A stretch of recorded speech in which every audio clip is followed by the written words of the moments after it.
If you register a company, you can put whatever name down you want as the officers of the company. So when people are like, you're a CEO, I'm like, you could be too. Yeah, anybody? Yeah.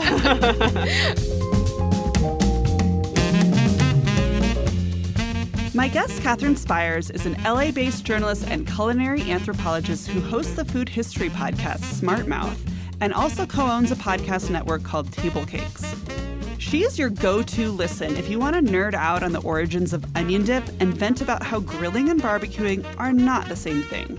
But she didn't set out with the ambition of having her own media empire. She'd envisioned being a food and travel writer, and eventually she ran the food section at LA Weekly, but then pivoted to being an entrepreneur partly out of necessity.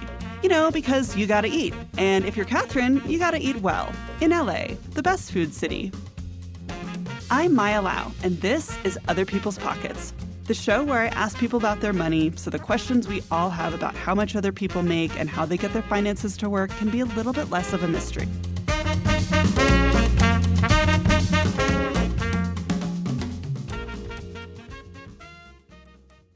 Hi, Katherine. Welcome to the show. Thank you so much for having me. I'm excited and a little terrified about talking about money.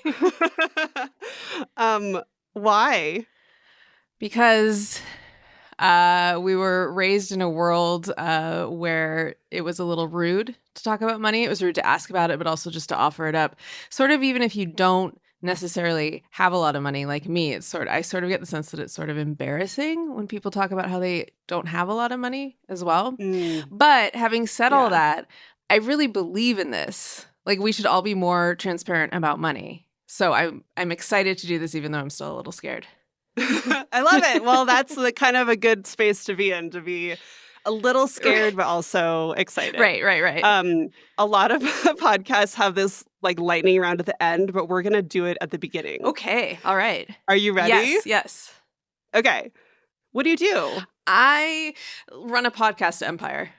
Wait, what's the podcast empire about? Like, is there a theme, or is it just you like own 1 million podcasts? I would say the theme of my podcast empire is interesting and cool stuff, because my business partner and we kind of envisioned ourselves as sort of like the arts and entertainment section of a newspaper. A little bit of everything. Oh, I love that. Yeah. In audio form. Exactly. How much money do you make? I make about $50,000 to $55,000 a year. And how do you make that money? Is that all through your business? No, it's not all through my business.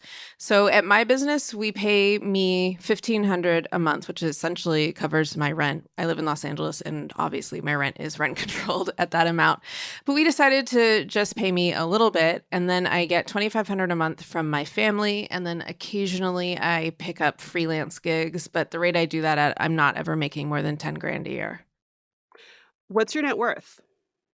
Let's see. I have a liquid money market account that has about $20,000 in it. And then in stocks, in various investments, I have about $50,000 in there. I don't touch those, and I live month to month off of what I earn, which earn is a word that we got to talk about too, I think. Ooh. Yeah. Have you ever talked publicly about your finances before? Not publicly. My friends and I are getting pretty open about this sort of stuff, but not on a public platform, no. And how do you feel about talking about your money? I feel like it's the correct thing to do to talk about money. I feel humiliated because I don't make a lot, and that's embarrassing to tell people. And then especially because, again, with the word make or earn, most of the money that I do have coming in comes from my family. And that's not something I've had my entire life. But even though it started in my mid-30s, well, or maybe because it started in my mid-30s, that's embarrassing. What socioeconomic class were you growing up, and where do you consider yourself now? So my parents, my mom and dad were together for about 2 seconds. And my dad's family was not wealthy, and my dad was very much not wealthy. He was homeless sometimes. My mom came from more of a upper middle class background, and she maintained that through her life and still has that. And I mostly lived with her. So it's like I had a mostly upper middle class upbringing, but also went to my dad's on weekends and was like, well, this is different. So like, I feel like I have insight into some different classes in the class structure in the United States. I would say, so my income level is something terrible. I don't know if this is true for a single person. It might be below the poverty level for LA specifically, but middle class is kind of a mindset, I would say. So I do think I'm middle class. I love what you said about like talking about the word earn. Can you tell me more about that? So when I say I earn money, but I know that most of it comes from my family, I'm like, am I earning it? I didn't do anything. And because of my brain and how it works, I am apt to be mean to myself and tell myself that I didn't do something correctly. But if I'm like, I'm not working. I am still working. In a way, like, would I feel better if my family just put money into table cakes and then I drew from that and like the check said table cakes on it? Would I be like, I've earned this? So when it's like we're just talking about who's writing the check, it's like, who cares?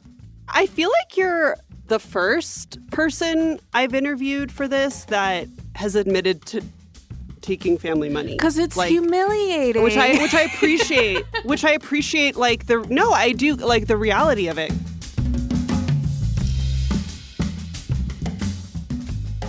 You mentioned that, you know, your family started helping you in your 30s. Like, do you mind telling us, like, how that started? Yeah, it was because I had been working at LA Weekly, which got bought by a bunch of Republicans with an agenda, and they fired almost the entire editorial staff. And it was this kind of a big deal in LA for a moment, just being like, oh my God, LA Weekly doesn't, technically it still exists, but it doesn't really exist anymore. So that got a lot of attention. And then in my family, my stepdad's mom, she told me that she felt like I had been working hard my entire adult life, and that it wasn't fair that like I had gotten laid off for no reason, for like political whatever reasons.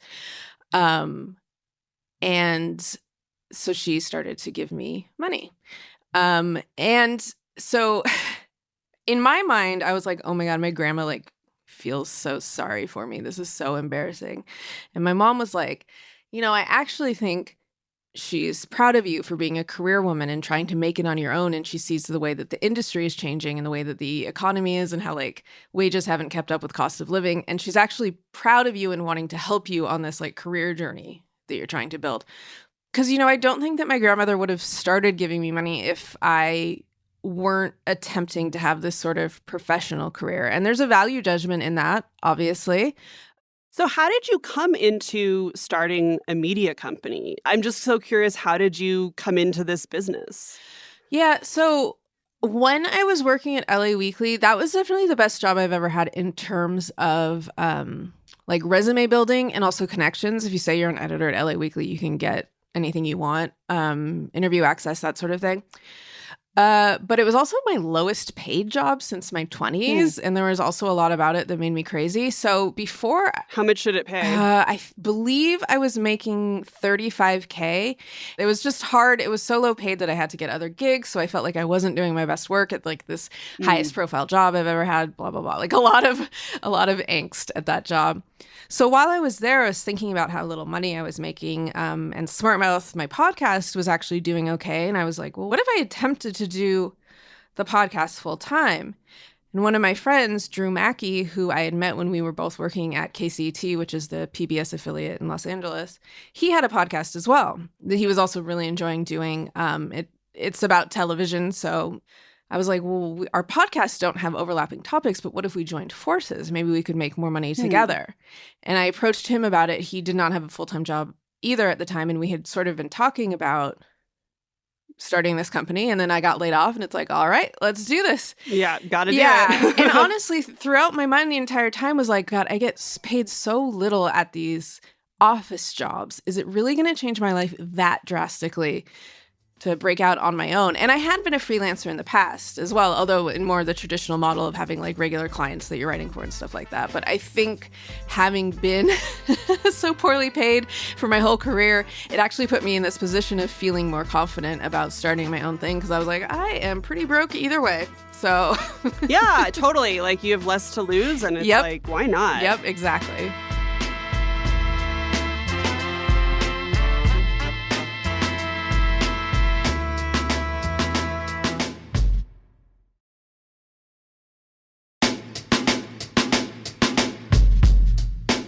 So now you have this podcast network, and there's a lot of podcasts that are part of what you publish. And I mean, can you talk more about like now what do you consider your job? In addition to being a podcast host, like what do you do?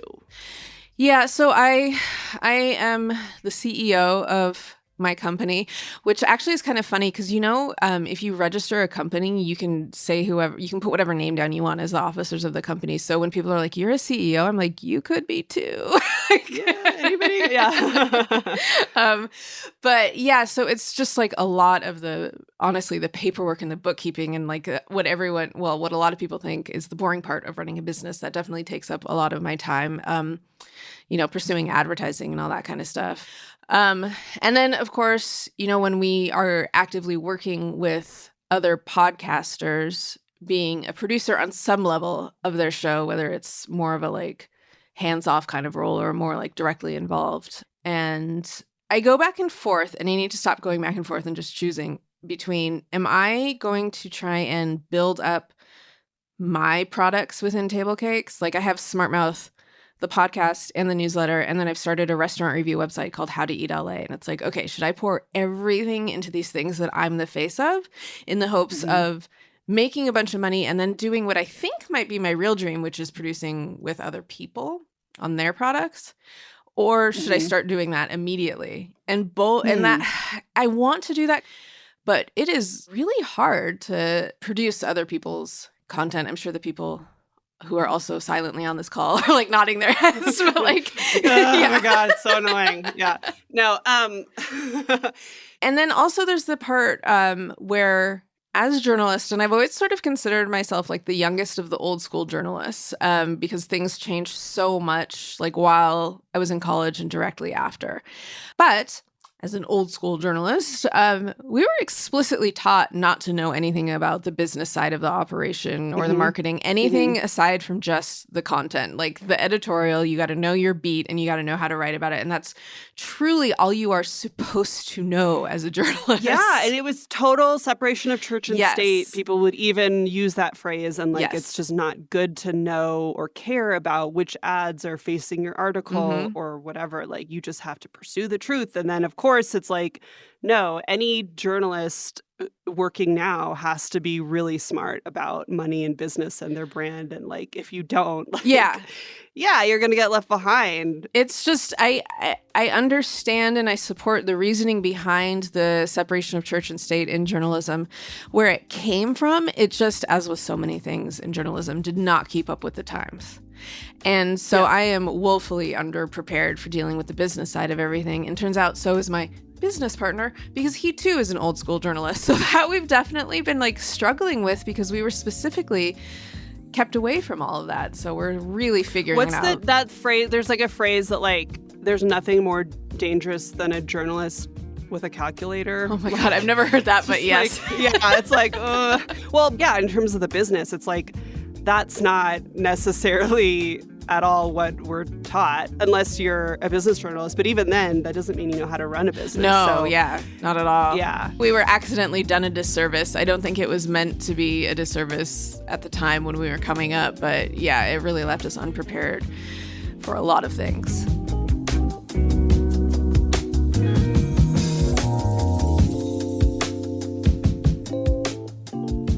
When you're a newspaper journalist, you're like, well, I make money very indirectly off of ads, right? Yeah. But when you're a podcaster, it's like you have a say in which advertisers you're going to have on. And I always feel like, oh God, what if there's going to be a scandal later with some company that I voiced an ad for them? I'm just curious how you think about that. And also, like, what kind of money do your podcasts make, if you can say? Like, how do you get ads that pay well?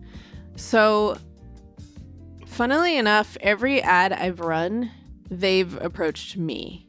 And it's always been because someone who works at this company listens to Smart Mouth and was like, that'll be a good place to advertise. So, which, talking about lack of business knowledge, I'm like, that seems fine. As good a way of any as doing it. Sure, yeah. My business partner, his podcast is called Gayest Episode Ever, and it's about episodes of classic television that had queer themes on them. And so they sort of discuss it through a contemporary lens. It's a very interesting show. And I would say that his ads tend to pay a little more. And I think it's because it's that little bit of a difference of like, oh, this is our audience versus like, I like this show. Not complaining about the rates that I have gotten, because anytime I do get an ad on Smartmouth, I'm like, hooray, this is so cool. And because of that, I haven't had to deal with any ethical issues because it's been just food companies. No one has approached me and asked to advertise their offensive product on my show. So I haven't had to deal with that yet. Yeah. What does a podcast ad pay? And like, how do you know if they're like, we're going to pay you X? Like, how do you know if that's fair or not? In my experience, not just on my show, but on all our shows network-wide, people will come to us and they will say, hey, we want you to run 3 ads or whatever, and we're going to pay you X amount. And it varies. And so far, it's, like I said, nothing's been like offensively low. And we've been like, okay. I remember when I was starting out as a podcaster, there are these agencies that match advertisers in podcasts. And I remember meeting with a representative of one of these agencies and being told that they don't work with podcasts that get less than 50,000 views per episode. And I was like, okay, because that is a lot of views or listens rather. And does that mean that they've listened to the whole thing? Or I don't know. They never said. They were just like, oh, if you've got fewer than 50K listens, like, forget it. We're not interested. And I was like, that's so many. And I feel like, are we pretending like every podcast is My Favorite Murder? Because I don't think that's actually reasonable to expect. A podcast can be extremely popular and get fewer than 50K listens per episode. So I was like, okay, never mind. I guess I'll do it on my own. And then 5 years later, a friend of mine who's also a podcaster told me they had met with the same agency and was told that they don't work with companies that get fewer than 10K listens per episode. And I was like, so the agencies have gotten a little more realistic about what they're working for. Podcasting, for me, it seems like the bulk of the money is in the people who run podcaster conferences. And obviously, they have slowed down a lot during the pandemic. But honest to God, leading up to the pandemic, like all through 2019, I was like, oh my God, there are so many conferences. There are millions and millions of podcaster get-togethers and meetups and these conferences, and they charge people to attend them a good amount of money. And I was like, I think that's where all the money is. Like, yeah, you've got Joe Rogan, like, making money off of just talking into the microphone. But in terms of where most of the money is being made, I think it's this, like, tertiary stuff. Yeah. Does that make you want to just host some podcast conferences? I mean, yeah, it's definitely tempting. It seems so easy. You rent out a space, you can get like cookies and water sponsored. Like, it does seem like a really easy thing. Right. It also seems really mean. And like, it really is taking advantage of less savvy people who are just trying to break in, because it is a weird thing where there is a lower barrier to entry in podcasting than there is in other forms of media. So a lot of people are trying to get into it. I just hope that not everyone thinks they're going to be a gajillionaire off of it, which happens, just not very often. Wait, going back to the podcast ad, what would be an amount if someone's like, hey, we want to advertise with you, here's X? Like, what would be like, okay, that's good. I literally don't even know. Like, I think it's been somewhere in the like 5K to 15K range for every ad run that we've done. And they're not long ad runs. It's usually a month or two. So it's been a really informal conversation every time, which I mean, I guess is good for me, because if someone was coming at me with numbers and stuff, I'd be like, I don't know what you're talking about. Sorry.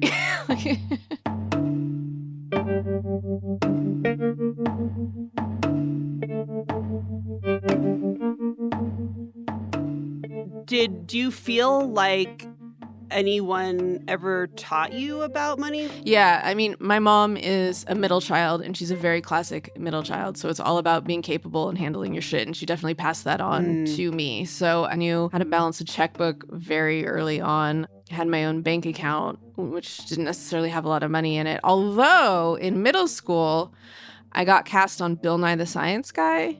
and and Wow. started making really fun money. I'm trying to describe. I don't actually remember how it was. It wasn't anything where like I was a child actor buying a house or anything like that, but it financed a few international trips, like academic programs. I went to England using that money. Wow. Wait, so how long were you on Bill Nye? 2 or 3 years, I think. So that was That's so cool. That was good in terms of having more opportunities than I would have without having made that money. And because my mom is so practical, it was like, okay, this is your money. How are you going to spend it? How are you going to save it? That sort of stuff. And I still get residual checks every year for about 27 cents. Oh. So Amazing. Well, I'll have to get your autograph. Of course. So I have this question about food that I've always wanted to talk about with somebody like you who thinks smartly about food. I think it's so interesting that there's always this new market for food content, like new cookbooks and like are publishers ever like, we don't need another cookbook this year or whatever. And I think about like water, like, do you know what Liquid Death is? Oh, that company. Well, yeah. So like for people who don't know, Liquid Death is this water that it comes in a can, it has a skull on it, and it looks like beer or something kind of hardcore. But it's just water. There's like still water and sparkling water. It's actually really good. But I can't even imagine being in the pitch meeting for that. Like, okay, so I have this new product. It's going to disrupt the industry. It's water. How are we able to just reinvent this thing and there's a market for it? Actually, a few months ago, my boyfriend told me about Liquid Death. He's like, it's the best water. And I was like, okay. And like, he gets it at 7-Eleven, which makes sense because it kind of it's sort of in the like Monster Energy vein, which it's kind of like the like, look at this badass liquid I'm drinking. Yeah. But now they sell it at Lassen's, which is this very soft, hippie grocery store. And I'm like, why would Lassen's want this like punk rock like not even punk rock, more like heavy metal branded water? And it's like, well, because these dudes got a ton of venture capital and they can put it wherever they want with that kind of money. But it's so like weird to be like that, the venture capitalist who's like, we should get into his water. I don't know. I just find it so so funny. It is funny. And things like Liquid Death are why venture capitalists get to consider themselves smart. Because they get to say like, oh my God, I was such a visionary to know that this canned water was going to blow up. But like, how many things have they backed that totally flopped? Yeah. And then you just don't talk about those. Yeah. So just because of where we are at a culture right now, like everybody wants to say they're in the tech space. So if you say, well, I have this like meal prep, and people sign up for the kind of meals they want online. Look, it's a tech company. And everyone's like, yay, a tech company. So that's something that we're dealing with in terms of food and economics right now. The one that I go back to because it's just so glaringly obvious once you start to look into it is how much the military dictates how we eat.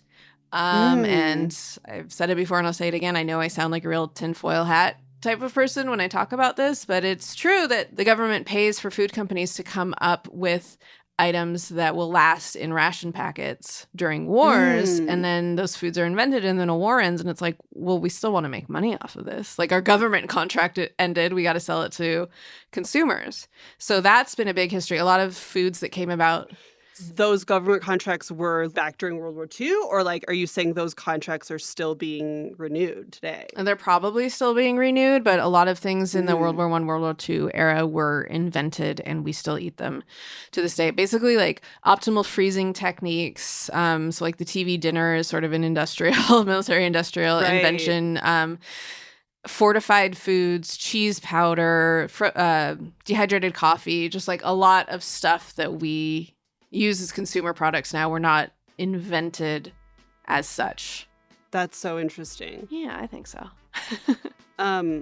Yeah, and also we don't always think about where we get all of our staples, like our rice and, grain, and how all of that is so political. And I have done some research into like American companies that work abroad and really come to control the grain markets in like developing countries and have a huge amount of political power in those countries. Yes.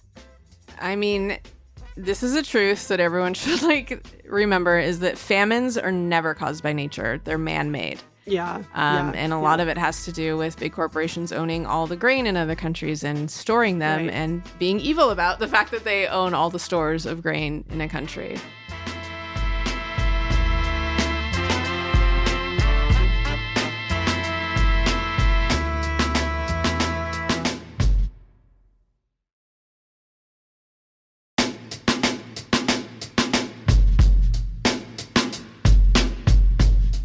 How do you eat well in LA? Not that you have to spend a lot of money in LA, but you also totally could. Yeah. Just because LA is such an amazing food city. And how do you personally manage that with your budget? So my personal interest at this point is the sort of lower cost places, the places that aren't in high rent areas and don't have the type of budget that allows for a publicist. I really am into what they call the mom and pop restaurants. So that certainly cuts down on costs as well. I also find, really expensive restaurants, the menus tend to all be very, very similar because when you're charging those prices, you cannot disappoint anybody. So it ends up being they stick to the safe dishes that they know are crowd pleasers. So you can find a lot more innovative cooking in the less expensive places as well. I think people assume a chef-driven restaurant has really interesting stuff, but it's no, they have a roast chicken and they have short rib and they have a pasta. Go somewhere where there's less eyeballs on the chef and you might actually find something more innovative and interesting. Do you have any kind of home recipes for finances? This is something I struggle with because I know that the right answer is to only spend money on basics and live frugally. And I don't think that's the only right answer. I don't think it is either, but I think so many people think it is. And I have this attitude where I'm but you got to live now. And in some ways, it's a fun attitude of enjoy yourself. But also my dad died really unexpectedly. So I also have this very clear sense in my head of you could die tomorrow. You could die in 5 minutes. So I kind of I don't know. I always go back and forth between being responsible and being a complete nihilist about money. But that also could be your home recipe is that you believe in living now. Yeah, but also within reason. I don't carry credit card debt. That's too stressful for me. It's kind of the whole argument about if you give an unhoused person money, they're just going to buy drugs with it sort of writ large. It's yeah, and why not? What do you want? And I feel even if you are, housed and more comfortable, it's so are you supposed to stay at home every night? No. Right. Also no. So you gotta live a little. I really hate the advice of you should just, especially in your 20s, you should, live at home and sock that money away and just invest all of it and then retire by the time you're 35 and just, stick to a plan and don't go out and eat so much and don't go travel. I feel that's totally fine if that works for you. That I also feel is a personality type. I was just going to say, a taste type. Yep.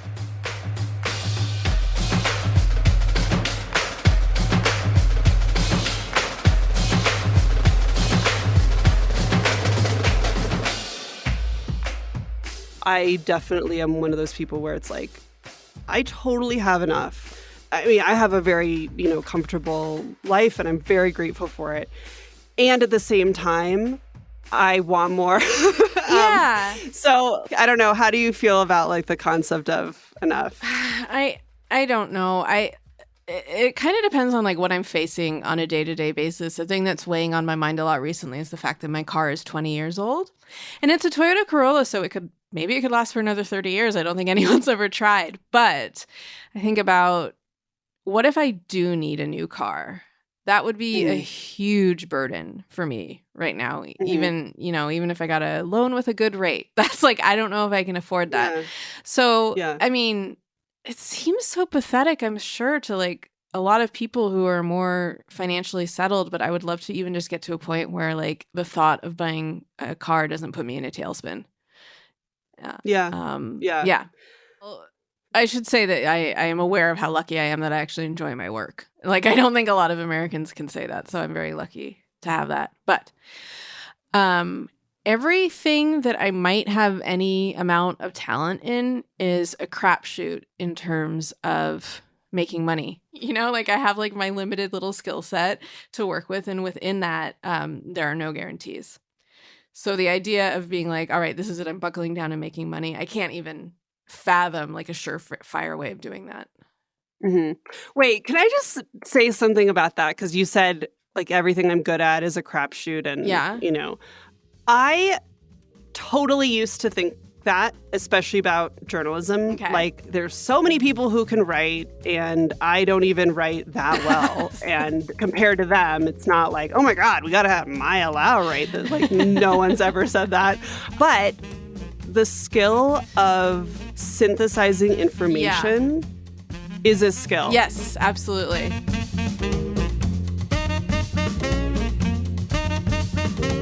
Katherine, thank you so much for joining me. This has been such a pleasure to talk to you. Yeah, you too. Thank you for having me on the show.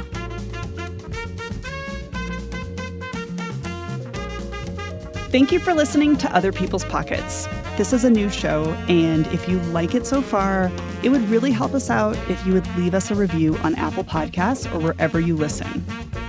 Other People's Pockets is written and hosted by me, Maya Lau. It's produced by me along with Joy Sanford and Dan Gallucci. Production help from Angela Vang. Our mix engineer is Dan Gallucci. Our executive producers are me, along with Jane Marie and Dan Gallucci. A special thanks to Mom and Pop Restaurants in LA. Other People's Pockets is a co-production of Pushkin Industries and Little Everywhere. If you love this show, consider subscribing to Pushkin Plus, offering bonus content and ad-free listening across our network for $4.99 a month. Look for the Pushkin Plus channel on Apple Podcasts or at pushkin.fm. To find more Pushkin podcasts, listen on the iHeartRadio app, Apple Podcasts, or wherever you listen. You can sign up for Pushkin newsletters at pushkin.fm. You can find Katherine Spiers on Instagram at Katherine_Spiers and on Twitter at Katherine Spiers. Find me on Twitter at Maya Lau or on Instagram and TikTok at It's Maya Money. And we would love to hear your voices. We want to know this week, what questions are you asking yourself about money right now? Like, what is just not seeming to make sense about money that you're trying to figure out? Leave us a voicemail at 323-540-4255. That's 323-540-4255. Or record a voice memo on your phone and email it to us at otherpeoplespockets@gmail.com.